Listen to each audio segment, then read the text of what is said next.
Welcome back, everybody, to We Know Texas Vino. I am our host, and today we are coming from another amazing winery called Michael Ros Winery in Fredericksburg, Texas. And today I got two amazing guests. I'm Rosann Mitrione. I'm one of the owners of Michael Ros. And I'm Tim Drake. I'm the winemaker here. Well, thank y'all both for having me here.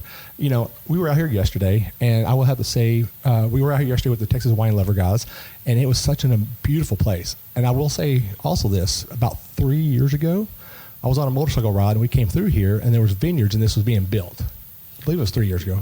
Yeah, there's a big, it looked like a big hole in the earth. Yes. With everybody wanted to buy the dirt. Yes. And I was like, what are they putting there? And that was before I actually really got into the wine stuff. And I was like, wonder what they put in there. And then next thing you know, boom, here y'all are. So very beautiful location. Very beautiful location. So before we get into the show, what are we drinking today? Well, I went with my go-to. I'm having the Sangiovese Rosé. And I know that is different than what you two are having. Most definitely. So Tim drinks that so often that literally when the staff sees him walking in, he typically has a glass waiting because they know that he's going to have Sangiovese Rosé, which is amazing. I am drinking our Dolcetto. Okay. Which I think is what we poured for you as well. It is. It's a club exclusive. Oh. We did 93 cases, I believe, of this, so it's a small lot, and it's kind of my go-to. Mm-hmm. That's typically what I drink. You know, Dolcetto started to become one of my favorites. I've had some here and there, and I'm like, oh, this is like a sleeper wine to me. Because, you know, you hear people drink it, and every time I hear Dolcetto, for whatever reason, I think sweet. I don't know why. Right. But I think that. But every time I drink it, I'm like, this is not sweet. This is amazing. So before we get deep in the show, we got to toast this. Uh-oh. Okay. Here we go. Oh, careful now. Don't drop things over. Cheers. Cheers. As I hit the microphone and everything in between. It's a real muddle sound. I did too. Oh, that is so good. Right? I remember drinking it yesterday, and it was just absolutely gorgeous. Don't let me forget to get a bottle before I leave.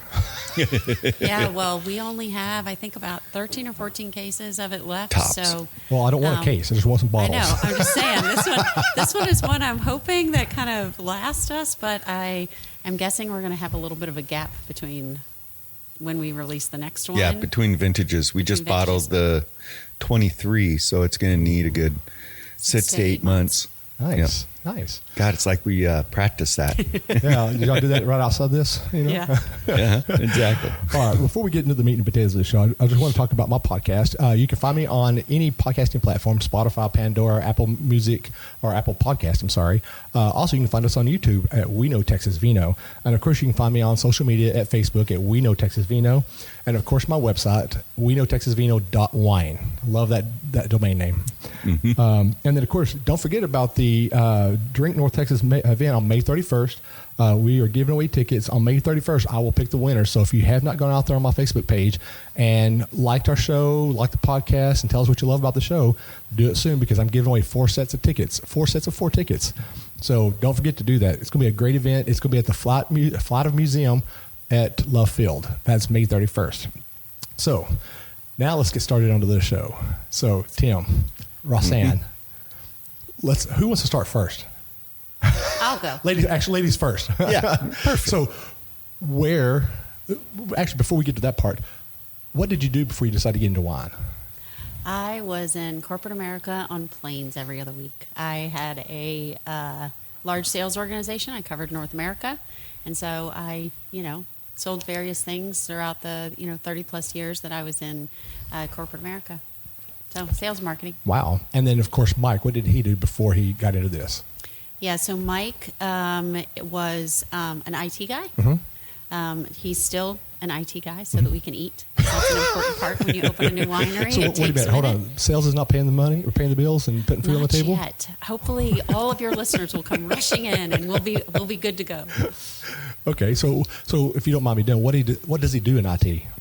So he's a CTO for a education software company. Oh, okay. Interesting. Yeah. That doesn't sound nearly as cool as how I say it.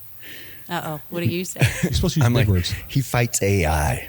He does fight He does. He does like anti-cheating software. Yeah, anti-plagiarism. It does all like standardized tests like SATs and LSATs and stuff like that. Make sure that people aren't cheating and aren't just using ChatGPT to go ahead and put in info. That's one of their divisions. Him and I may need to talk because I love trying to beat AI. Yeah. And I've done it many times. I'm not going to say how, but I've done it. Yeah. If you're a college age student, you're very familiar with their company. Yeah. Because I know my kids, when they went through, were like, "Oh, Dad." That is great. That is great. So, Tim, what did you do before you decided to get into the wine world? Well, technically, I did toxic waste. But you turned it into gravel. Yeah, I turned it into dirt. So yep. You don't hear that every day, right? As a profile for the winemaker. Yeah, let's stop and talk about this, okay, for just a second. So let's call it waste management. Yes, that was the company. Oh, wow. So waste management, you took waste and turned it into gravel. Yes, so we basically would take, like one of our main streams was cyanide that is impregnated into concrete for the aluminum industry. And I mean, cyanide is a wonderful chemical. It is beautiful. It smells good. It tastes good. The only problem is it'll kill you. I was supposed to say, wait a minute there. I did gas out the entire lab one time. And we all had to spend like 4 hours on oxygen. Wow. But so I ran the heavy metals lab. Okay. And we'd take in the waste stream from companies all over the country. And there's only a couple places that treat toxic waste. Right. And we did what's called a pozzolanic process. So you'd mix the toxic waste up with fly ash and cement and concrete and bleach, it just kind of depends. And it'd turn it into dirt. So it would take the sorry, I got to use my hands. I know you can't hear me using them, but he's making a little spider web with his fingers now. But so it'd take each molecule of the toxic chemical and encase it inside a crystal lattice. Oh. And in theory, it traps it there for 18,000 years or more. So we'd just turn it into dirt and we'd put it into a landfill. And interesting. Yeah. Keep it safe from humanity. That's interesting. So in other words, you was a chemist. Yes. Yeah. My degree's in chemical oceanography, which is just chemistry in the water. I was about to say, wait a minute, that's so you playing in the ocean a lot. Yeah. There's no water around here. You know that, right? I found that out. Yeah. Real big thing when I moved down here to Texas. That's probably one of the things I love about talking to people like y'all is finding out y'all's backgrounds, and you always find the interesting one of the group. I mean, sales is interesting and IT is interesting. I'm an IT guy, but you always got that one person that does something completely out of this world. And you're like, okay, now I have to ask the next question. Why did you get into wine? Because, I mean, that was just not hey, I'm going to stop doing this and I'm going to make something else and make more waste. I blame it on my mother-in-law. We lived in this little town. She lived about 6 blocks away from me down in Oregon. And she sent by mail, she clipped out a want ad to work at a lab at a winery and mailed it to me. I saw her like 3 times before that letter arrived at my door, but she had to mail it to me. So this was back in the day. It's like 99. Yeah. Mm-hmm. Okay. Yeah. And I just thought that sounded better to bring home work than, toxic waste where, I'd just kill the kids and we'd all have 3 eyes. That's fair. So that's how I got into it. I started in the QA department for Chateau Ste. Michelle and Columbia Crest up in Washington State. Nice. Yeah. Nice. And I wasn't into wine. It wasn't because it is a winery. I was a shot and a beer kind of guy. Okay. And so I just kind of learned to I hung out with the winemakers. Okay. And because where we were living, we couldn't move to where the new job was, wasn't paying all that great. I don't know if you know this, but the wine industry is not necessarily, it takes a lot of money. It doesn't necessarily pay a lot of money. Right. At least in the beginning for sure. Yep. But, and so I lived, work was 4 hours away. So I spent each week moving up there to go ahead and stay up there. And, with the wife and kids, we're all the way back home. And so I would be bored, so I'd stay after work and I'd hang out with the winemakers and stuff like that. And eventually it just kind of sparked in me Nice. That idea that, hey, this is kind of cool. It's real interesting. I mean, it's the only job in the world that you can drink and work at the same time and not get in trouble. It's required. That's right. Yeah, it's required. Yeah. But it's also fascinating, right? The thing I think people who aren't in the industry don't realize about winemakers is it's equal parts chemistry and art. It is. And I think that's what makes really great winemakers is the people who can combine those. So, I know before we got into it, I was like, oh, well, it's a math equation, right? It's, chemical compounds and mixtures and do it. And then you get into it and you're like, oh, yeah, it's a little bit more complicated than that, right? That's what I'm finding out too. So yeah, it totally is. But it's equal parts. The chemistry part's important, right?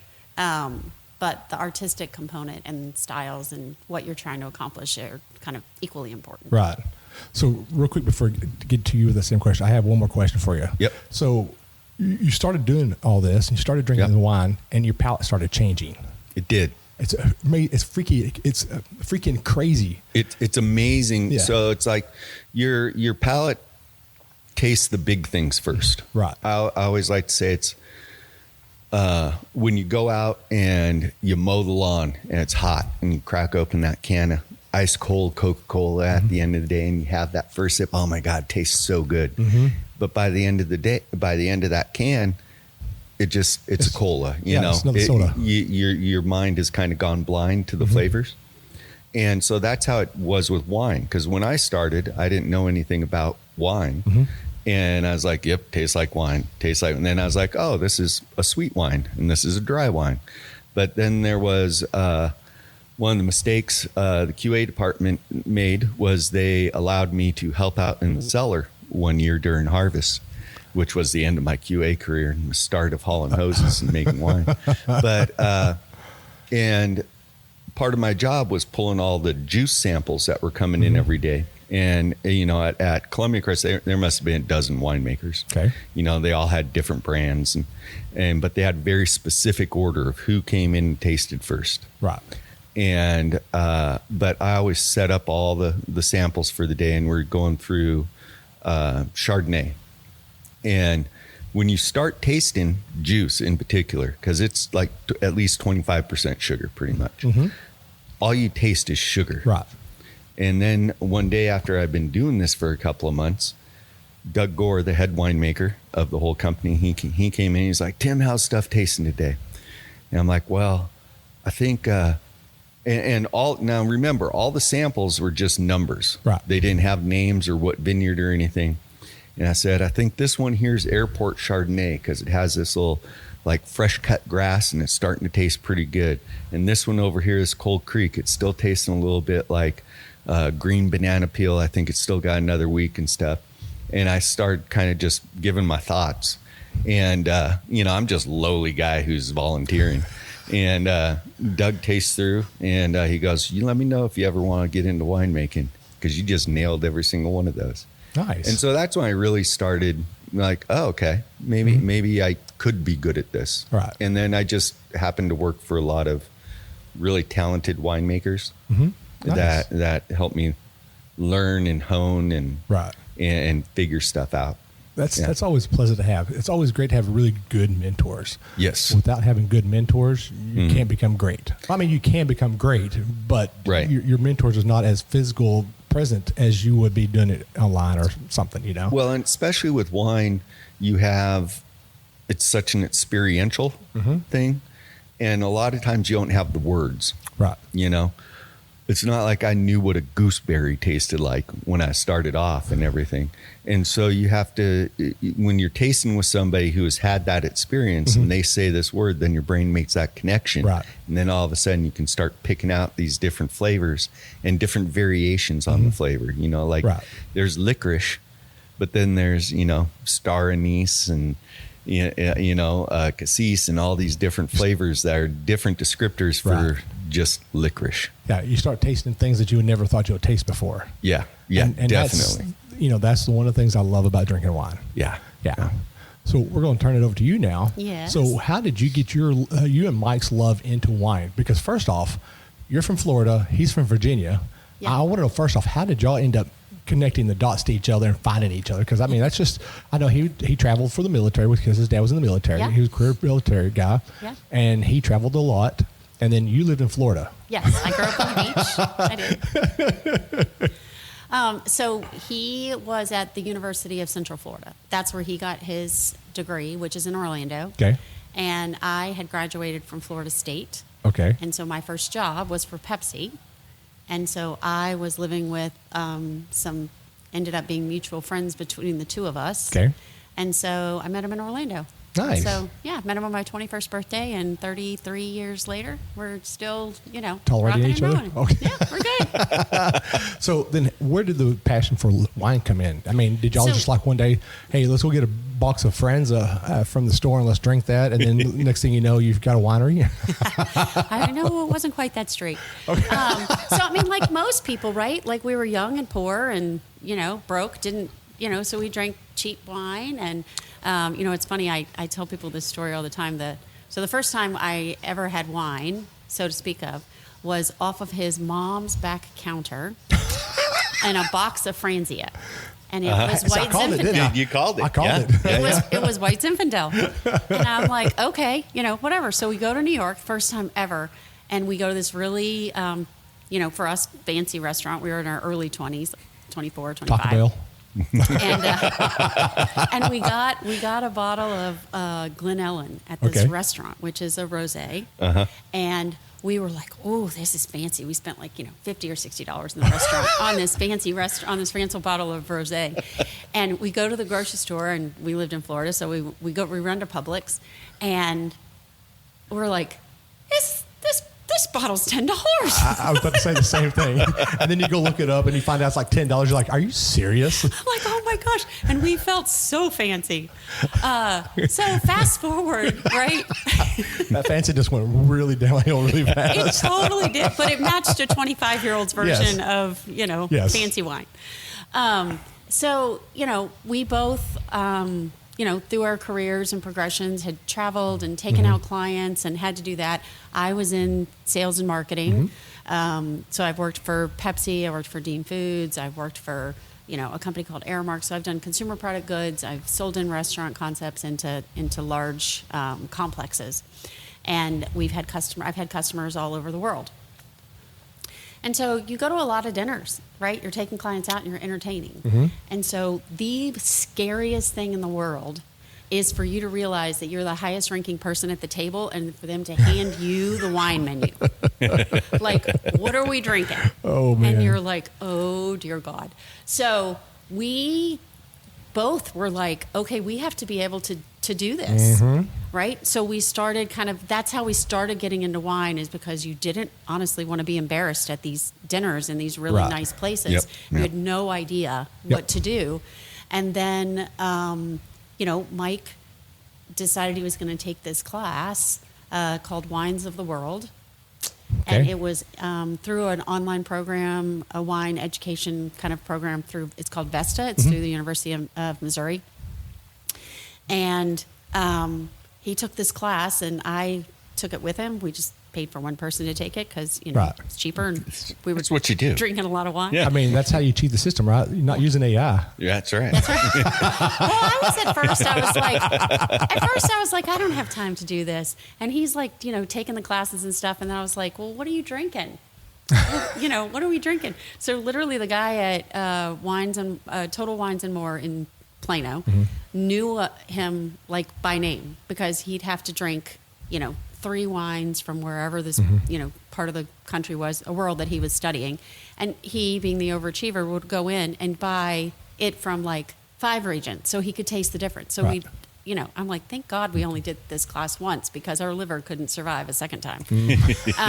We drank a lot of wine. We took a lot of notes. And then we just got really fascinated by it. Like, how can the same wine taste so different depending on where it's from, if it's a warm climate, if it's a cool climate, if it's, whatever. And so then we started really getting into it, right? And so he's a class away from getting his enology degree. I think he needs to do an internship, which someday he'll do under Tim. So he has a great location. He could do that with. He does. I just took a couple classes here and there, kind of things that interested me. But, Mike was like, well, we should do this. And I'm like, you take the classes, way to go. I'm traveling too much. But yeah, I quit work, 4 years ago? So I quit right after the pandemic. So April of 21. Wow. I quit work. We moved down here in June to start building. But, we started the process well before that while we were both working. So nice. Yeah, that's kind of what got us into it. Nice. I always love hearing those kind of stories, because everybody has a beginning. We all have somewhere that brought us somewhere in our life that says, hey, let's drink some wine. And the next thing you know, you now got a tasting room, or you're a winemaker now, or you're a tasting room attendant, whatever. But someone somewhere always introduced something to you in your life that triggers that moment. It's like, aha, I like wine. Mm-hmm. Yeah. We all have that story, and I love that story. That's what I always want to bring people, is that story. So, you said you're from North, so you're from Washington. Is that right. where you've grown up? Yeah. So I born and raised in Washington till 2010. We moved down here on a whim. I just kind of hit a crossroads up there in my career, and I wasn't quite ready to live out of my car to start a winery. And so, little kids will do that to you. And those are called slaves, by the way. Best labor ever. I tell you what, my yard has never looked as good as it did when I had kids at home.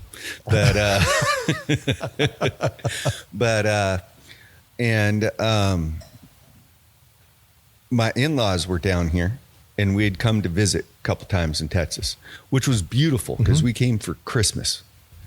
And it was like, oh, this is awesome. It's 70 degrees. We're barbecuing. Texas is lovely. People are riding in the back of trucks. You can pick up, a tall boy of beer, put it in a little paper bag so you can drive off with it. I was like, Texas is like the 70s, man. I love this down here. It's like I'm in the movie Jaws. And it's like going to Seattle in August. You're Yeah. like, it's beautiful here. beautiful. What do people complain about? I was about to say, I don't know if you want to say Texas is beautiful during the winter or something, but okay, go ahead. Yeah. And so we moved down here in 2010, and then all of a sudden the drought started hitting. I was like, okay, there's a reason everyone has air conditioning, and you do stuff inside or you do stuff on a river. And but it was just a wing and a prayer. We call it a leap of blind faith, right, that we do in our life. And so when we moved down here, I just started going around to wineries. And for the first 6 months, I put 20-some thousand miles on the car. Wow. Never saw the border once. That's when I realized how big the state was. Yes, sir. And then just it kind of grew from there. I just started meeting people and everything. And then opportunity came where a winemaker had to leave to go to California. And it was about 2 weeks into harvest. And the owner called me up and said, well, I won't say exactly what he said, but he's like, hey, I need a winemaker. And I know you don't have a job. So. Oh, man. We'll get to that part. That's probably Harvey would say, and the rest of the story. We'll come over here and we'll come back to that one, okay? All right. So y'all were in North Texas, correct? We were. Yep. We moved to North Texas in 1999. And then y'all somehow made that part that I can't connect, okay, because I do a lot of research before I come talk to y'all. The part that I can't connect is how you went from North Texas to Brownfield and planted a vineyard. Okay. So I can help you with that. Okay. So our oldest daughter graduated from high school in 2013. Okay. And she went to Lubbock. Oh, okay. So she went to Tech. Okay. And so we were out there. And then when we decided that we wanted to open a winery, which we took, we had 3 kids. When the oldest went to high school, we sat around and looked at each other and said, okay, so when we're done, we got 5 more years. The oldest is just left to go to college. We have 5 more years. What do we want to be when we grow up, right? We had kids young. We were like, it's our turn now. What do we want to do? Right. And, it took us a couple years to figure that out, and we decided we were committed to open a winery. Okay. So when we went to look for property on where we wanted to plant, because we wanted to own the process kind of from grape to glass. Right. 80% of all the grapes grown for Texas wine comes from Brownfield. Right. So we were in Lubbock a lot, so we had a lot of opportunity to kind of look around and figure it out. My daughter got her 4-year degree and her master's from there, so we had 6 years in Lubbock. Right. Okay. So we had, kind of met a few folks and figured a few things out, and so that's how we ended up in Brownfield. So we bought property up there. Okay, so that connects that dot. Yep. Now we're going to connect one more dot. So now you're over here in Brownfield. You got grapes growing up here. Yeah, we never moved to Brownfield. We Never moved. Property. Oh, you we just do not. own property. Yes. So we Okay. own property there. That makes sense. We have people that manage that for us out there. Okay. We always stayed in North Texas because we continued to work. Gotcha. Right. So we planted grapes, and Okay. what are you going to do? You're going to watch grapes grow. I wasn't going to do anything until I had fruit It's like and wine. watching paint dry too. That's so. right. So we kept working. Okay.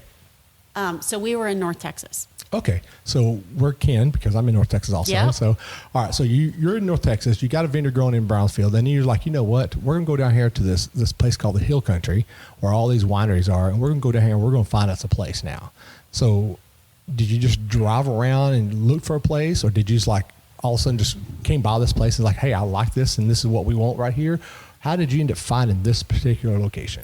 So Mike and I had been doing the Google Maps search and looking at property from North Texas. So when we did it in 2020. And so, we didn't have to be here to look around by 2020. In 2013, 2014, you needed to do that. In 2020, you did not. So we looked a lot online. We had narrowed it down to about 4 properties.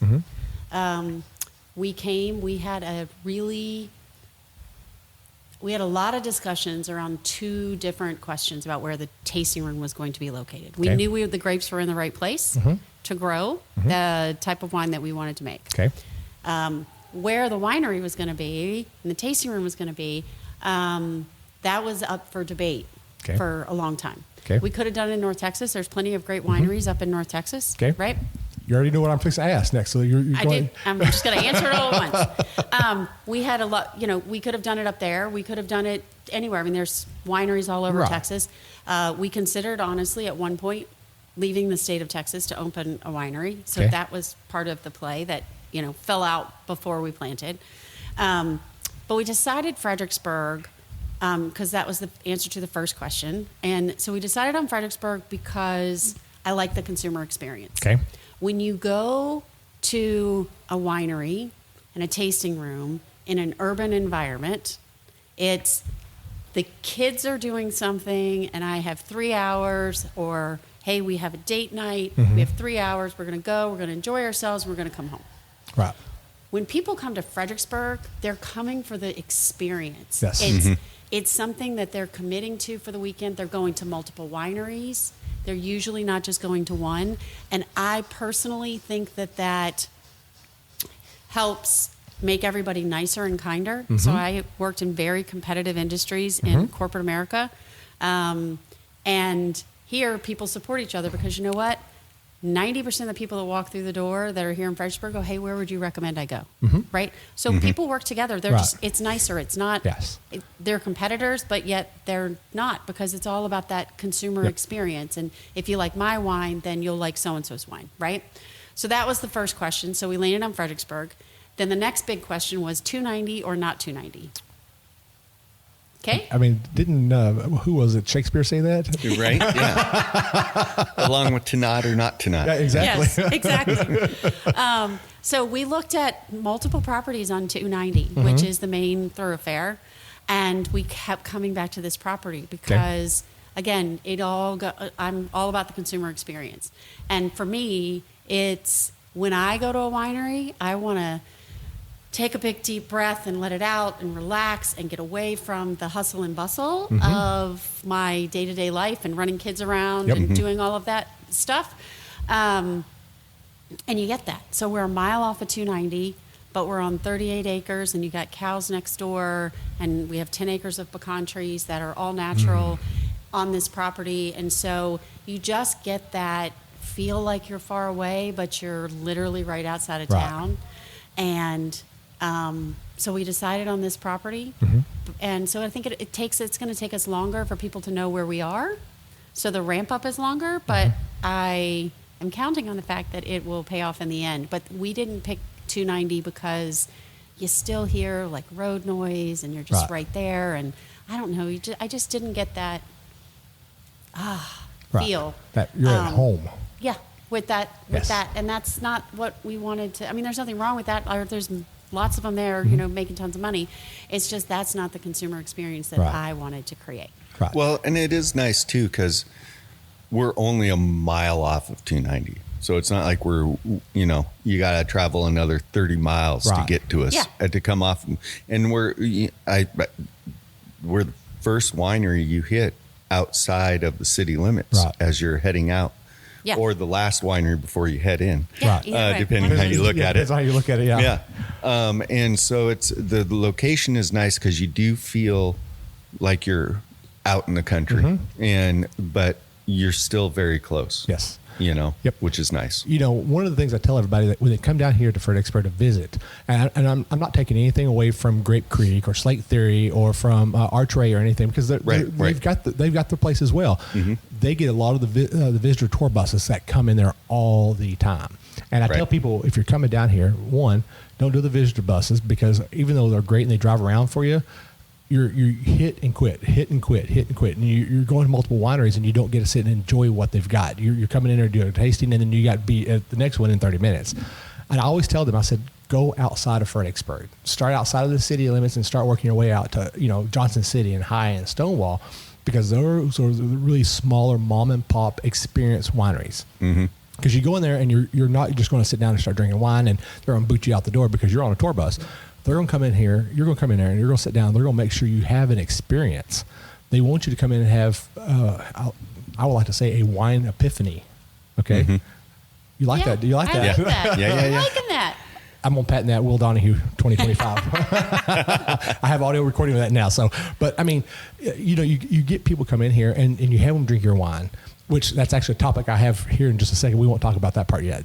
But you have people come in and drink your wine, and you have them see things that they typically don't see, and you get them to drink it.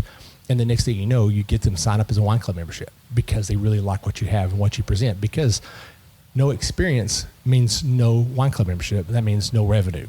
Right. I mean, it's all equal. It goes across there. So now, one comment I'm going to make to what you said about this is all like a work together type thing. You recommend other wineries and stuff.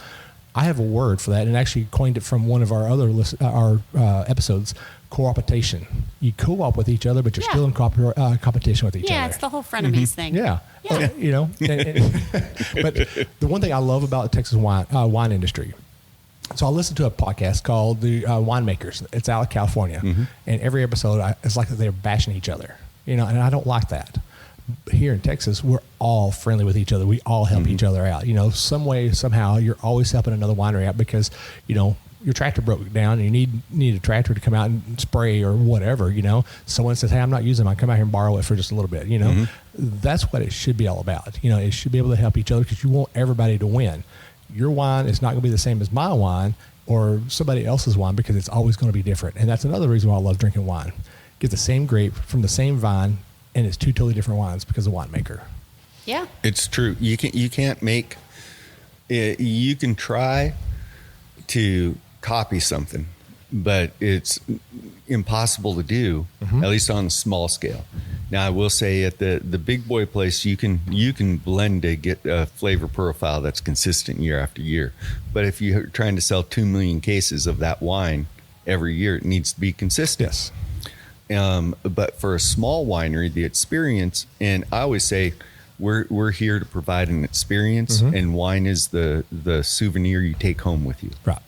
And so those differences are the fun part of going out to a winery. And you can go ahead, and it's been multiple times where like if we're sourcing grapes, another winery sourcing the grapes from that same vineyard, and you just both decide to go ahead and pick on the same day because you can share a truck to go ahead and get it back down here. Yep. And so it comes in exactly the same. And then entirely wildly different wines. Yep. Entirely different. Yep. And it's just because wine is so reflective, not only where it's grown, but what goes on around it. I always say that walking past the barrels will go ahead and change the wine from where it could have been or where it's going to be. And so just how you interact with it is going to give a different, because you can go with the same yeast, same techniques, put it in the same barrels, and that wine will taste different. Yep. Yep. You know, and I actually I have a funny story that I tell everybody. When people come into the tasting room, I talk about terroir a lot, and I tell them that no two winemakers make the wine the same, and even though you're talking about the larger winemakers who make the same batch every year because they need consistency. Well, in Texas, we don't want you to taste consistency. We want you to taste what's going on every year. Yep. We want you to know it's been a drought. We want you to know it's been really wet. We want you to know it snowed that year. We want you to know that there's a bug that flew by and farted on that grape. I always say that and people laugh, but it's true because if there is something that changes on that grape, it will change the profile of that grape. Yep. And people don't understand that. And that's why I think a lot of times people don't understand Texas wine, because on a large scale, we don't have the same taste every year. Right. You have something that you'd call tasting of the seasons or tasting of the terroir. And I think a little at a time, we're changing that thought process and we do it 1% at a time. Yep. And that's what it's all about, 1% at a time. Yep. So I want to talk about an experience right quick. Okay. I want to talk about my experience from last night. Okay. It was very horrible. No, I'm just kidding. By the way, I got a forklift in my truck, so I'm going to grab a ball I barrel that Cab Franc. There were lots of people trying to put their names on barrels last night. I will say, I've done a lot of barrel tastings in small scales. I've never done a barrel tasting like last night in a large scale that we did. Mm-hmm. I think my poor taste buds last night said, please no more, but come on, keep bringing them in, I want to say that experience last night was probably one of the most amazing barrel tasting experience I've ever had since I've been doing wine and been doing this podcast and been drinking wine. So I want to thank you for allowing me to do that last night. Talking to the people and listen to people. And I want to take those of your members that were there last night, or they're just random people? Mostly. Most of them were members. All that were there, I think, were members. Yeah. Okay. We opened it up. I mean, you didn't have to be a member to attend, but that's who showed up. Okay. And for a little background for those listening who were not there, what we did is we tasted through every single lot of wine that we did in 2024. So we had spitting and dumping highly encouraged. And it wasn't like we served a whole lot, but we tasted through 30 some lots of wine. Yeah. And then we played around a little bit with blends. And these are wines that were from 2024. They're 6 months old. Right. And some of them still have a little CO2 in them. And, there's a couple that hadn't finished malolactic fermentation all the way yet. There's a couple of tastes like that. Yeah. And the tannins are rough, and the barrels have a huge impact. Like the Dolcetto, we tasted Dolcetto out of a new barrel and a neutral barrel because they're so different at this time. Yep. And so it'll be super fun as a consumer to have had that experience. Everyone who was there to have that experience, and then in a year, 2 years, 3 years, when we finally bottle that wine and release it, you can go, oh, I remember what this was like as a baby. Yep. And it needed its diaper change then. But now it's a nice young adult. And so it was a really super fun and unique. I've never done that in any other place. Yep. As far as opening it up to other people, that's something I do all the time. Yeah.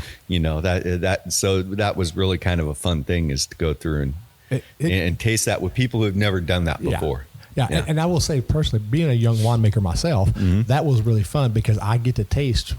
I try not to touch my wine, even though I'm ADD, ADHD. I'm saying, like, you need to hurry up. Yeah. That's the hardest part. It's terrible to pull that bung off, and all you want to do is every day, just put a straw. Let me taste it. Yeah, because then you got to refill it. Yep. But I want to say, like I said, that was probably one of the most amazing experience I had, and I've actually reached out to a lot of people last night after doing that and said, hey, if they ever do this again, y'all need to come and do this. Well, we're going to make it an annual event. Yep. So every April we will do the spring barrel tasting event, similar to what we did, and we hope that it continues to get bigger and better. But it was our first time doing it, right? So there's a few things in my mind that I'm like, oh, we'll tweak this, we'll tweak that type of thing. Logistics wise and how it's laid out. Logistics, that kind of stuff. But mood lighting maybe instead of just work lighting. Disco ball, that's all it needs. See, perfect. Right in the middle of the tasting. Lasers and a fog machine. But exactly. I think one of the things that we've tried to do is bring people along, and maybe it's because we went through our own journey, right, is provide educational experiences. So last year we did a barrel education class as part of our 1-year anniversary, right, to allow people to come in. And we've had, I don't know, like 15 or 16 barrels in this room that we're sitting in now, that we brought down from the production facility, where Tim explained the differences and why you use, tasted wine out of Russian versus, French versus American and that type of stuff. And so I think, when you can go get fantastic tastings in a lot of places, right? But I think, one of the areas that we're trying to lead into a little bit is more, I'll call it the wine education and kind of bringing people on their wine journey. I'm on board with that. And so that's, kind of just I think an area where we've tried to lean into. So, and I like that because, I'm stuck up there in my little hidey hole all the time. Stuck. That's by choice. Absolutely. But all I do is think about all these different choices. It's like over the course of harvest, I'm probably made 1,000 decisions on every single lot of wine, subconsciously at the very least. And it's super fun when I get to talk about that. And it's also good for me because I get to reflect on why I made this decision, maybe unconsciously. Yes. And then I can go ahead and apply, here's the logic that actually had me go ahead and do that. Well, I'm going to throw this out at you. It's an idea. Yeah. So, you did the barrel tasting of the 2024 bottles or barrels. What you should do is do the same tasting with the same barrels 1 year later. Let the same people, if the people want to buy a ticket for, say that ticket's good for 1 year or something like that, they get to come and taste the 6-month barrel. And then 1 year later, they get to come back and taste it again, see how much it changed. Yeah, you know what? I actually had a couple of people there last night. Were like, "Can we mark these barrels?" I'm like, "I have to talk to Tim. That's kind of complicated. I don't know if I can sell them on that." I got software for that. I just scan it in and make a note. I'll have to see. But I mean, it's he runs that building, not me. It would be a great idea to come back 1 year later to taste those same barrels again. How much that changed from being a very young child to a young adult, as you just said. Well, and that's we're kind of do some stuff that's adjacent to that, not officially like that, but whenever we do a release, we'll bring barrels down that people can taste that are a year or two farther along, right? And then, or like with our Founders Club, we're gonna do a blending event where we'll go ahead and we'll bring down like all those Bordeaux's. And they can actually blend their own personal blend together. And so we're just going to have an evening where we're all sitting there with beakers and stuff. And then we'll like, yours is terrible. Mine's great. You got to try this. And it's Cheval Blanc. And you're like, no, it's not. But you got a terrible palate, man. No. Those are fun to do. I've done a couple of those. Those are fun to do, Yeah. It's fun, especially after you've been drinking for a little bit. Oh, yeah. Yeah, that's when it gets real good. Oh, yeah. Like mine's the best. You drink it and you're like, I don't know about this one right here. We'll put this one to the side. So let's start with you. Yes. So when you decide your grapes, which one is your favorite varietal that every time it comes available, you get so excited about and you're like, we're going to make something amazing out of this? What is one white and one red? Oh, gosh, that's hard. You got to choose. It's your favorite kid. You got to choose one. She hasn't got to taste all of them yet. I don't let Rosann and everyone come up and taste everything we do all the time. I'm not talking about what's in your production room. If you have grapes that it come up for you to buy, whether you grow it in your vineyard or you buy it, what is one white and one red that you get excited about every time? You're like, I cannot wait till this is in a bottle. Typically for me, it's Cab Franc. I think that's almost between Tempranillo and Cab Franc. I think that's everybody's one of the two favorites. What about white? If I'm fair, I don't drink a lot of white, which is why, Tim comes down and has that. I'll drink a rosé usually before a white. But wait a minute. You can't own a winery and not like whites. Well, I didn't say I didn't like it. It's just not my natural, and I go, ooh, I'm excited. See, whites are morning wines, and she needs to actually take care of finances. During the day. Okay, that's fair. That's fair. I drink Del Chateau first. I would probably say I've really become a huge fan of Albarino. I am too. I have started becoming a big fan of Albarino. I love me a nice, good, crisp Albarino, especially in the morning. Again, I'm not the morning drinker here, Tim. Hey, that's part of my job when my palate's fresh. That's right. It's in the job description. You have to drink Doesn't every go day. well with toothpaste. That one is also factual. Trebbiano might be all right with that. No, I need a cup of coffee before I drink any wine with my toothpaste. So, all right. So we got Trebbiano. No, Albarino. Albarino and Cab Franc. Cab Franc. What about you, Tim? I am always excited whenever I've had a chance, especially because there's not a lot in Texas necessarily but it didn't matter up in Washington or anything like that. I love Syrah. Syrah to me is just because it has so many personalities. Yes. And I like the darker side of Syrah, if you will. And so I made sure, we have Syrah planted here in the hill country. We have it planted in the high plains. That I work with some That's Syrah. going to be fun, right? We're going to do the side by side. Yeah, Yes. I can't wait love for when that. we do that. I can't wait. Petite Syrah also. Yeah. We're doing that.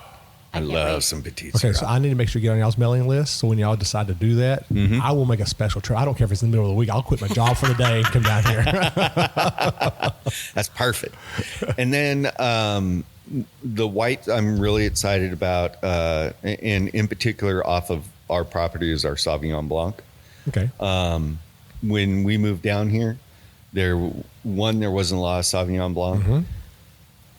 And it was my wife and I, it was our favorite wine that we made up there in Washington was the Sauvignon Blanc. Right. Entirely different climate down here. Yes. Just a little bit. Just a little bit. Little bit. And that particular clone and how we're farming it and everything, it's just turns amazing. Yeah. And it has a lot of citrus and grapefruit. It doesn't go into the full grassy side, but it's not flabby and overly tropical also. So it's super fun. I'm very excited about that one. Well, that's awesome. So the reason why I did that is it leads into my next topic. Okay. This is a really good topic. And this is one of the things that I like doing in the tasting room. So let's talk about wines that people have never heard of. Okay. Oh, Okay. Yes. That's like everything I came down here. Yes. I never heard, I technically heard of Sangiovese, I suppose, in Washington, but it's not Montepulciano and Tintenegro. You have to say Montepulciano correctly. You got Montepulciano. Yeah, you got to get the hand wave in there. Yeah, you got to do that. So first off, I had to write this all out because I want to make sure I get all my verbiage correctly. Yep. And I was sober this morning when I wrote this out. So, Good.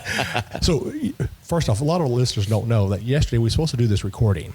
Somebody left the soundboard at home and had to drive an hour and a half back to get it, and it was late. So I had already had notes here. And so I went and rewrote my notes here for y'all because there was a couple things I really wanted to talk about after the experience I had. Because there were a lot of people that didn't hear, I've never heard some of those grapes. In fact, actually, you got one I've never heard of, and Jeff never heard of. And Which is the, what? The Cimarron. Carmenere? Carmenere, yeah. Carmenere. Carmenere. I've never heard of that before. Yeah. And so I had to add that piece in here because I wanted to talk about that because that's a very valid point about Texas. So let me read all this out here and then we'll go from there. So first, this is not a bash about California. Okay. I'm going to make that very clear. Okay. But they have created a vortex that if that's what you want to call it, people tend to gravitate to these varietals: Cabernet Sauvignon, Merlot, Pinot Noir, Zinfandels for reds, and then Chardonnays, Sauvignon Blancs, and Rieslings. And then, of course, the other popular ones is Syrah, Malbec, and Pinot Grigio. So everybody that comes into my tasting room, they all say, I want a Sauvignon Blanc. I want a Pinot Grigio or Pinot Noir. And I'm telling them, not today, you're not.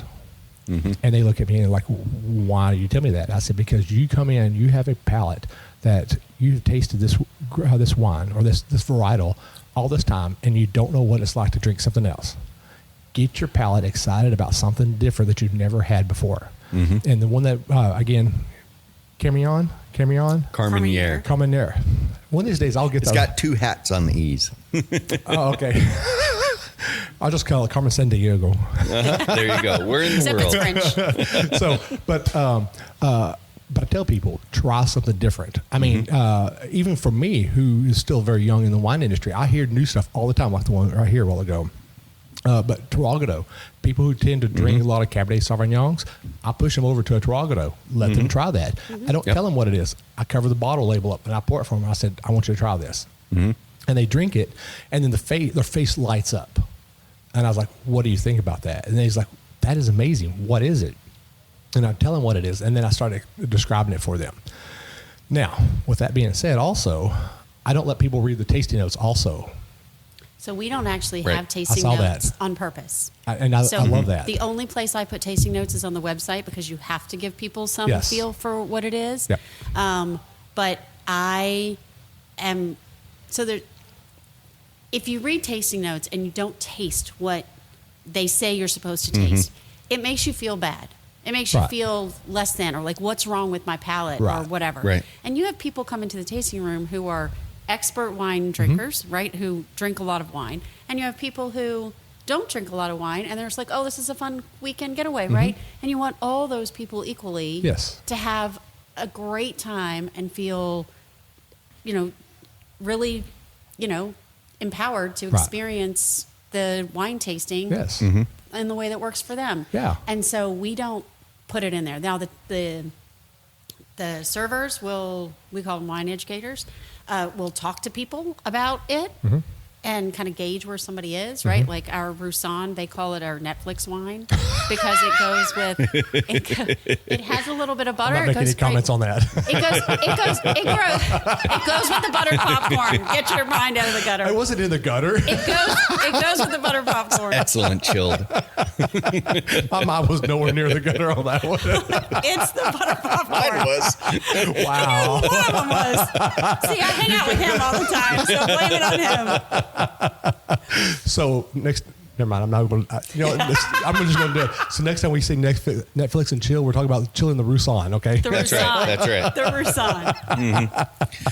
Oaks Rosann. The thing about taste is it's so experiential and personal. Yes. Right. And so what to you could go ahead and it brings up a childhood memory and you put it down like, oh, this is exactly what it's like.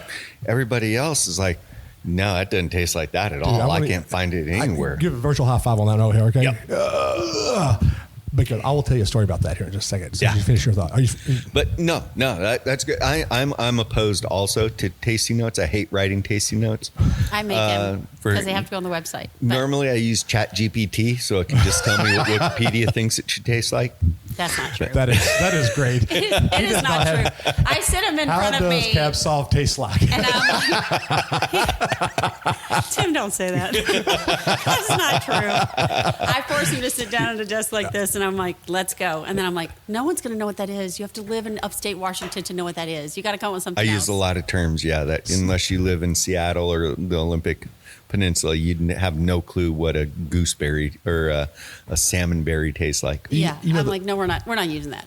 Someone the other day came in the tasting room, along with what you're talking about, the childhood stuff. So came in, they were talking about, I was reading the tasting notes one day and it said, tastes like asphalt. I'm like, I know. I've always wondered, why do somebody say it tastes like asphalt? Do they go out here in the middle of the road and stop traffic and just stick their tongue on the asphalt and licked it? I've done that. I need you to stop. I get in trouble all the time. My wife gets on me all the time because I put weird stuff in my mouth so I can taste it. How old are you again? 53 right now. Okay, you're not 5 years old. Okay. Maybe. But sometimes you might be. Ask my wife about that. So an alternative to that for the listeners is there is on Amazon there is a smell kit. Okay. That you can buy. Funny story. My husband and I both bought it for each other for Christmas one year. Is that jelly bean game? No. It might have a game in there. Because there's a jelly bean game where it has the different flavors and you eat it and you have to guess what it is. And it's like some rotten eggs and stuff like that. I've had some of those. Those are terrible. No, it's not that. But it comes in vials. Oh, okay. It's little vials. And you open it up and it literally has horse sweat is one of them, and you open it up because it's a vault. Yeah, it is. And so it has vaults and it has the regular stuff too. Interesting. And you can do that. So Tim can lick the weird things. I got the smell kit. It's available on Amazon. You can do that. So early on, we one of the winemakers when I was in QA came and said one of the ways that they trained their palate was they'd just take like a neutral white wine, like Franzi or something. and would put some strawberries, little canned green beans, olives, and would put the actual fruit and stuff into the wines. And then they'd do it with a box of Franzia, red Burgundy or whatever, and do it for the reds. And it's an extremely great way to train for those kind of flavors. If you really want to be trained to know the difference between a blueberry and a boysenberry and a blackberry, that's one way to go ahead and do it. Well, here's how I told somebody the other day, without actually licking the asphalt, Tim, is last year, so hot in North Texas and downtown Grapevine, and there come a microburst rain, and it hit the asphalt, and the steam came off, and you smelt it. And I was like, yeah, there we go. And then you made a comment about childhood. Immediately after I smelt it took me back to my childhood days when we sit in the baseball fields in West Texas, out in Breckenridge, and was playing baseball in the dirt fields. And same thing, it was super, super hot. All of a sudden came this microburst rain, and it would push all that dirt off the ground. You could smell and taste that dirt. And I'm like, okay, so that's how they actually know how it tastes like. They don't actually get down there and lick it and eat it and rinse it around their mouth. Sure. But when I explain that to people, when they come to the tasting room and they talk about that, I said, this is how you get to know what the taste is. Because when you smell it, you taste it. Because your taste buds and your nasal cavity are connected together. You can only taste like 5 flavors. Everything else is smell. So, And so that is one of the reasons why I tell a lot of people, do not read. I'm counting the flavors. I think it's 5. I was like, is it 6? They keep adding them. But I tell everybody, don't read the tasting notes, because that will, first off, power suggestion will screw everything up for you.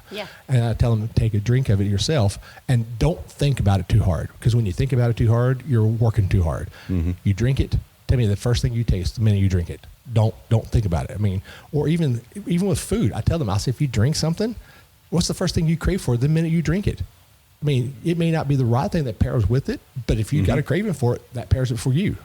I mean, I mean, that's just Well, it's important not to overthink too. It's one thing I took coming out of QA, because I didn't know anything about wine, and part of my job was tasting wines that had been bottled that week, 2 weeks ago, 3 months ago, 6 months, 1 year, 3 year, and 5 years. So every week we tasted through like 90 wines, and we'd taste for faults.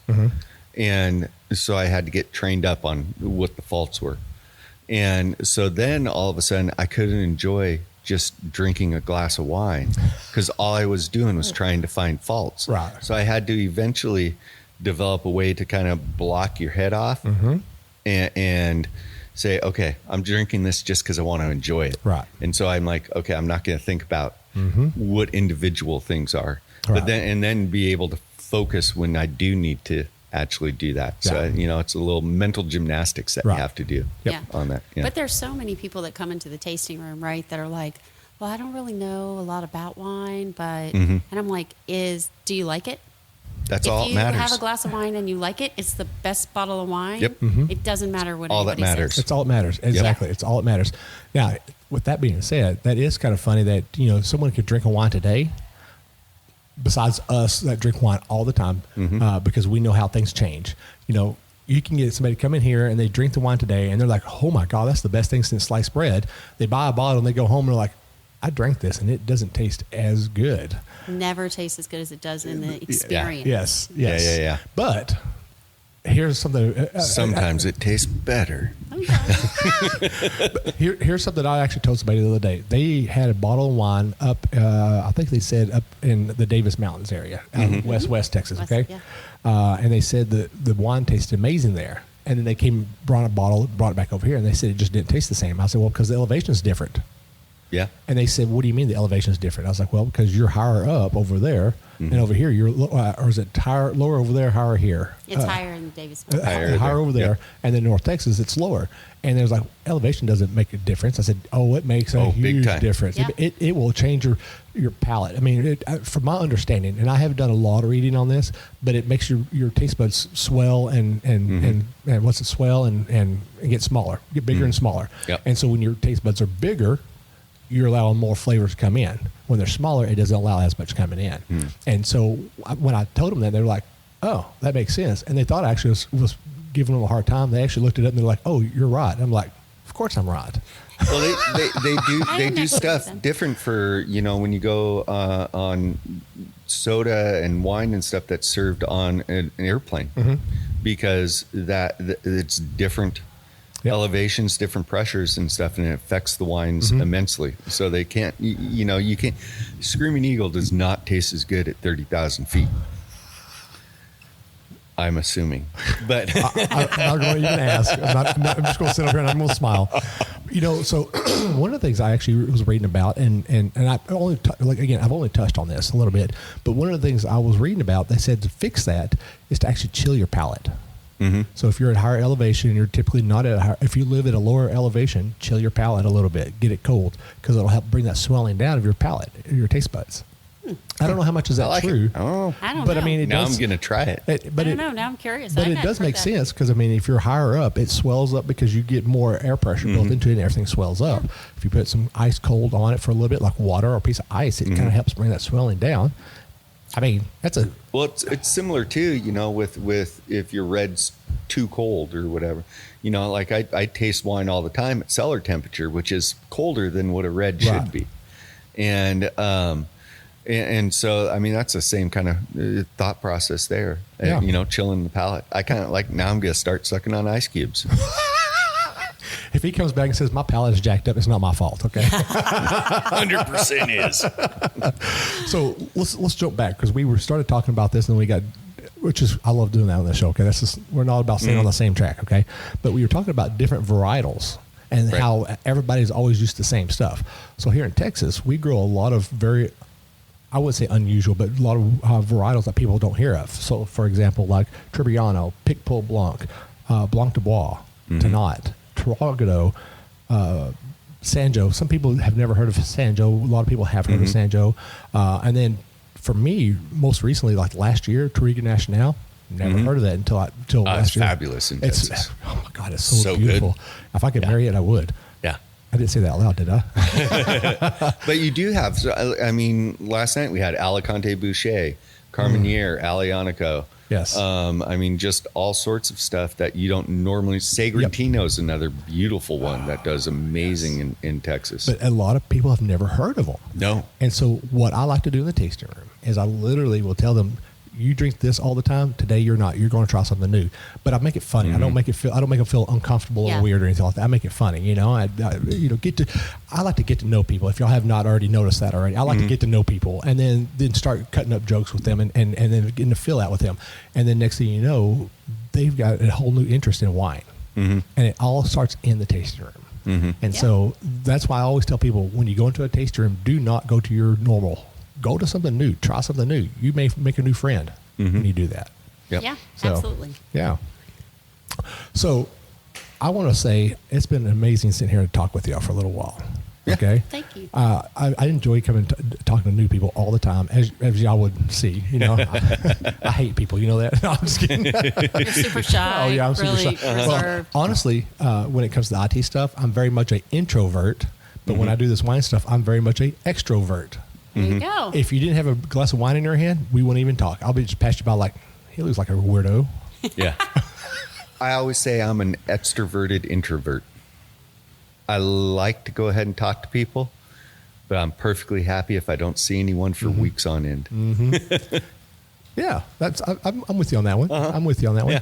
So before you take a small little break to do wine education, because one of the things I love about doing this is wine education, because I want to help people feel more comfortable about drinking wines. So I got a couple of good topics that I'll let y'all pick from, okay? Okay. Before we do all that, is there anything else that you want to tell our listeners that we didn't hit on that you want to touch real quick?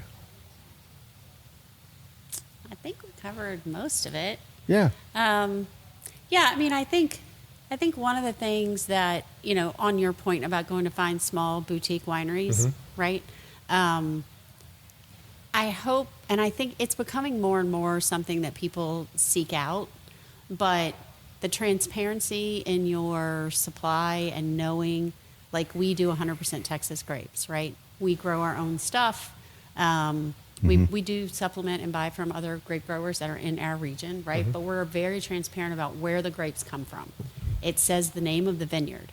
And so I think, one of the things that I've learned to appreciate more and more as you get into the business is the role of the growers and making sure that they get the credit that's due to them, right? So if our Albarino came from Nara Vineyards, then that's on our label front and center so people know about the growers, because there are a lot of really great growers that don't have tasting rooms. Right? But they provide a lot of great quality fruit for winemakers to turn into grapes. And, in your theme of wine education, I think that that's an important part that, more and more wineries are kind of getting behind and making sure that we're giving the recognition to the people who are growing the wine. Well, and it is important because it's if you've never been to Brownfield, there's not a lot of difference to the eye for miles and miles and miles. And so really the difference in terroir for me, from vineyard to vineyard is the people who are farming it. Yes. And there can be vast differences on just neighbors where you can't tell where this vineyard stops and that one starts. And those grapes can be so different just because of how they're farmed, how they're pruned, how they're irrigated and everything. So it makes it's a massive difference. And so I do think it's really important to go ahead and highlight that. And also because I've been doing this for a little bit of time. So I like that we can get fruit that other people can't also. Because of the relationships that I've built up. I mean, that is the key factor right there is relationships that you build. And because, it's a relationship industry. It is. I mean, because you want to make sure that the people who scratch your back get notarized for that. Is the right word? Notarized? Recognized. I knew it was an I's word. Recognized for it. They get a stamp and it costs $20. But I mean, they get recognized for what they're doing because they don't have a tasting room, but no one's going to notice that. Hey, I got my grapes from XYZ vineyard over here. Well, then you put it on the bottle. They're like, oh, where are they located at? And then they'll say, do they have a tasting room? And then of course you say no, but I am their tasting room. Yeah, and eventually we'll produce probably 99% of all of the grapes that we turn into wine. There may be a couple of varietal exceptions. Like Albarino? Like Albarino, because I've kind of fallen in love with it. But it's amazing. Like, it hasn't done well on our property for whatever reason, but, less than 5 miles away, it does fantastic. So, you have to just, we've tried it in 2 locations and it still hasn't worked. So I got tired of planting it and pulling it out. Makes you cry, doesn't it? It does. It does. Yeah. Because it's 2 or 3 years before you figure out you got to pull it out. But so for most of that, but for us, it's, you got to listen to the land. And I know it kind of sounds corny, but no, you really do. If it grows well on your property, then you should do that. If it doesn't, then you should not do that. Well, who is it? I'm trying to think, what is his name? Bingham. What's his Cliff. Yep. I could have swore I heard him say that he likes to grab the dirt and taste the dirt. I mean, we bonded over that at one time. Okay. I haven't heard about that. That would all be a Tim thing. I don't eat weird things. That's why I looked at Tim when I said that. I do that all the time. Dirt is definitely. When Cliff saw me do that, he's like, I do that too. But I've heard some of the best farmers in the world, they taste the soil and they tell you this will grow XYZ. This doesn't grow anything at all. And then, of course, you got to go fix your land to do that. But, it's amazing that people can do that and say, hey, you can grow something. This is good soil. So I think it's poppycock. I think they just like to make an excuse for why they're eating dirt. I mean, it could be. I'll tell I'm not you. eating the dirt. I'll make up a story about why I'm eating dirt. Do you go Mostly it's just because I don't know where I picked it up. I just do. Do you go in the back and add a little bit of water to it and make a little mud pie out of it? Oh yeah, absolutely. like a protein shake. Hey, you know what? For his birthday, make him a mud pie. Yeah. Ooh, I love mud pie. Oh my god, not that kind of mud. Not that kind of mud pie. Dirt and water. Okay. So, Rosann, Rosann, good job. Rosann, I want to make sure I say that correctly. So, tell our listeners where they can find you online and also your location. So, michaelroswinery.com Okay. is our website. So And we it's have- just one S on the Ross. And thank you. Yes. It's one S. You can blame Doris, my mom, because she didn't spell Ross the right way. So it only has one S. Okay. Sidebar. Anyway, and we are right outside of Fredericksburg. If you're coming out of Fredericksburg, you turn right on Old San Antonio Road. And we're a mile outside of 290. Nice. And of course, your Facebook page is Michael Ros. Michael Ros Winery. Michael Ros Winery. Awesome. And wine club. You do have a wine club. We have a wine club. We have a 4-bottle club. We have a case club. Awesome. So people come out here and check this place out. I can't, the words I could describe for you is, well, I'm not a good descriptor, okay? I like to use my hands to describe, and you I can't know. see my hands to describe things, okay? But this is a very beautiful place. Y'all need to come and check this place out. So Yeah, it's Italian Piazza meets Hill Country, built into the hill. okay, I would have said more industrial, you know. But I'm not an art guy at all. I'm an IT Fluorescent lights and The disco ball. steel rivets. And you know what? I swear, if you put a disco ball in that production room, I will be down there partying with you. I can do it. Well, it is your Not in a production room. heartbeat. I put a 40-foot tall ceiling for a reason. Oh, George. Uh-oh. Jeez. You know what? You could actually add a second floor in there and have a little dance floor up there. Have a I'd be little, good with that. Have a little disco with that, you know? Yeah, you know? It's just a thought. You know, Michael Ros After Dark. Yeah, no. That's Man, Tim just lit up. Tim lit up. That's a hard no. Yeah. I could go. I'm not going to talk about me and another winemaker That that could wanted go- to do an OnlyFans podcast. Yes, that would be a hard no. Yeah. Off brand. Yeah. Our listeners No. can't see my face right now, but I don't. Move on, Will. Don't even go there. The answer is no. Hey, Make Tim, a killing. It'd be so interesting. we'll swap numbers. I have the equipment. We'll just come up with pseudonames. That's right. Nothing to do with Michael Ros Winery. Let's be clear. Nothing to do with Michael Ros Winery. Oh, man. My name's Skip. Please don't ever do that again.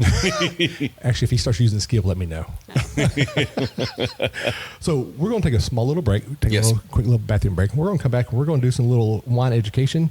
And I'm not going to tell our listeners what it is because I have 3 different topics, and I want Okay. y'all to pick one of those topics. Is that Okay. fair? Okay. So Perfect. we're going to take a little quick break, and we'll be right back. Okay.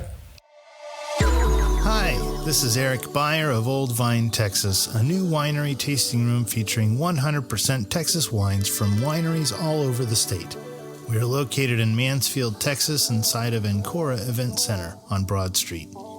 We have weekly tastings, charcuterie board to enjoy, live music, and a new wine club.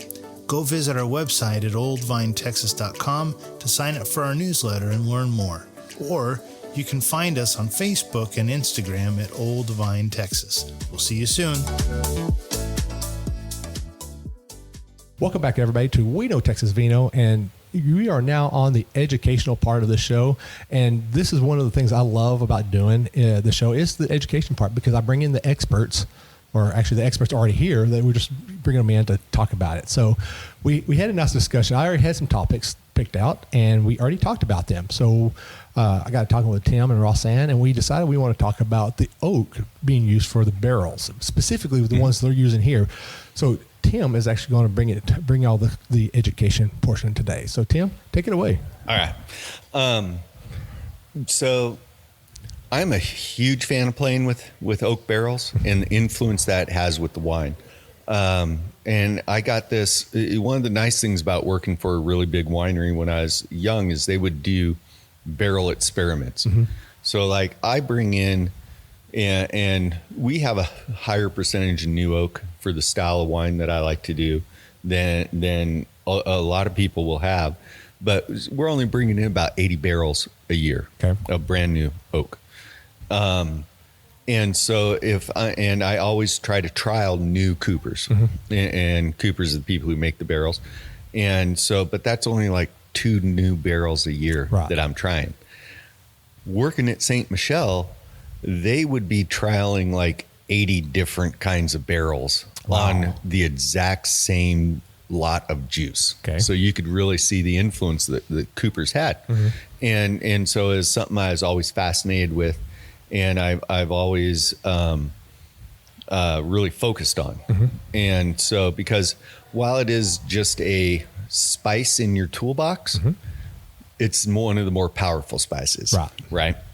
And so between all of our barrels, so we do a little bit of American oak, and that particular so we do some American, we do some French. I had Hungarian. I've moved away from that. But a major component of what we do also is Russian oak. Which is not quite all the way to Hungarian oak, but it's adjacent to France.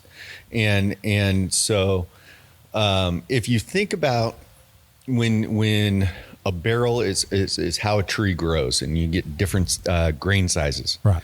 And you remember as a kid counting tree rings and everything, that's your grain size. And so for the faster a tree grows, the wider its grain. The slower a tree goes, the tighter the grain. And so if you think about, in general, and this is not true for everything, but in general, you go ahead and they'll cut down a tree to make an oak barrel when it's about the size of a barrel. Right. And we'll just use that for reference. It's good enough. So, put your arms out, and that's how big it is. And so for an American oak tree to get to that size, it's about 75 years. Wow. Right. And so it takes 75 years to get that big. Then the next is for French oak to get that size, it's about 150 years. So it's growing twice as slow. Okay. And then Russian oak averages 350 years to get that size. Wow. So you get up in the Caucasus Mountains and everything over there, and it's really rocky. There's hardly any rainfall. So it takes a long time for these trees to go ahead and grow, and it gives this uber tight grain. I mean, a lot of times you've needed to actually use like a magnifying glass to be able to see the grain. And what that does, it affects the wood on how it breathes, the ratio of tannins that come in there, how fast the extraction is. So while the oak industry, the barrel industry, has gone to classifying their wood more by the grain size, I still get forest designated barrels. And so, like for the American oak, you have Missouri oak. To me, that has a lot of coconut. You'll get that dill flavor that American oak is known for. And then you can go up to Minnesota, which is very tight grain. But I don't get as much of kind of the sweet vanilla and coconut flavors. I actually prefer I source all of our American oak. All of our American oak comes from Pennsylvania. Interesting. Actually, funny story how that happened. So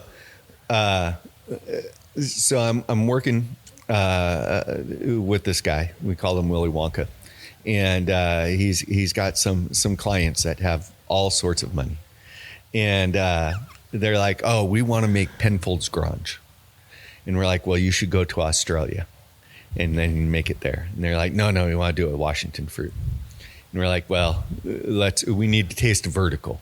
I love tasting with these guys because they're like, okay, yeah. So we taste like a 20-year vertical of Penfolds Grange. Right. I don't even know how many 100-point wines are in there. And we're like, oh, this is barrel driven. And so we figured out, I won't go into the details of the corporate espionage, we figured out what the barrel was, and it's American oak that's sourced from Pennsylvania, actually the exact same staves and area that I source our oak from. Oh, interesting. And so and I only use a little bit of American oak, mostly on the Tempranillo. A little bit will go in the Alianico and Alicante Boucher, just where I want that kind of warmer flavor. And then our French oak, all of our French oak comes from the Fontainebleau forest, which is a very small forest that's hard to actually source wood from, as especially in America, especially in Texas. Texas does not always get first choice options. We're a very small market. And but I've been using Fontainebleau wood for since 2005 is when I fell in love with it. And so all the French oak that I use is that. I guess I got a couple others that are center of France, but that's just because I like those particular coopers. But then our Russian oak is another one I started using in 2005, and I started off. I really liked it for Rhone varietals. Because so like Syrah loves to suck up oak. Flavors, and it'll get overpowered. And so the Russian oak, which is nice with it, is because the grain is so tight and it extracts very slowly, and it's able to go ahead and integrate really nicely. And so it doesn't have, it's not a huge impact, but it gives, similar to French flavors, it'll give you some brioche, a little bit of vanilla. It brings a nice tannin structure to it, and it's just got a little bit more spice than French oak does, as compared to like Hungarian oak. You're like, oh, it's spicy oak. And so Russian is not quite that spicy. But it plays really, really well with Texas fruit. And I actually will go ahead and we've been increasing the amount of barrels that we get that are Russian oak. And actually, it's American oak that's dropped down on that. But you know, it's kind of funny. A lot of people ask, you know, why does oak make a big play in wines? And you said a lot of stuff that I didn't know, and now I have to go and sit down and do a little bit of research. Because I mean, it's fascinating. What really baffles me right now is when you talk about some of them grow to the size you need, 75, 150, 300 years. Are we running out of trees? Well, because I mean, there's only so many trees in this world. Right. However, most of these forests, so in particular the French forests, they've been managed for 1,000 years. Well, maybe not that far. Napoleon, long time. So Napoleon established that if you cut down a tree, you had to plant more trees, so that they could perpetuate the forests. And in particular, when the Iron Curtain fell on Russia, they stopped harvesting oak trees then, and no one was allowed to. And so a lot of like first growth Bordeaux used Russian oak, and then they couldn't get it. And so they had to go to French oak. But now there's, with, you know, the breakup of the USSR and everything, slowly you've been getting a little more access to that wood. Although in most of those countries now, you actually have to be a citizen to access the wood. That's fair. So the coopers have to have somebody in their employee who's actually a citizen of that former Russian country. Yeah, it's really fascinating. That's fascinating. I thanks for causing me to have more research to do. Yeah, my pleasure. We could talk for a lot longer, and I'll give you a whole lot more things to think about. You can attend our next barrel class when he does that. I'm going to have to. I'm going to have to. So, they're super fun. Yeah. You know, that's one thing I love about doing this wine stuff and learning to become a winemaker myself is I learn something new every time I talk to a winemaker. And that's in my philosophy in life, if you stop learning, you stop living. Just plain and simple. Yeah. So I've had a lot of old winemakers told me I could be doing this for 80 years and I still won't know enough. That's right. Because you only get one time a year to make wine. Yep. One shot. And, you know, in fact, actually, I heard a guy the other day, somebody asked him how long he'd been making wine. He goes, I've been making wine for 14. I made 14 wines.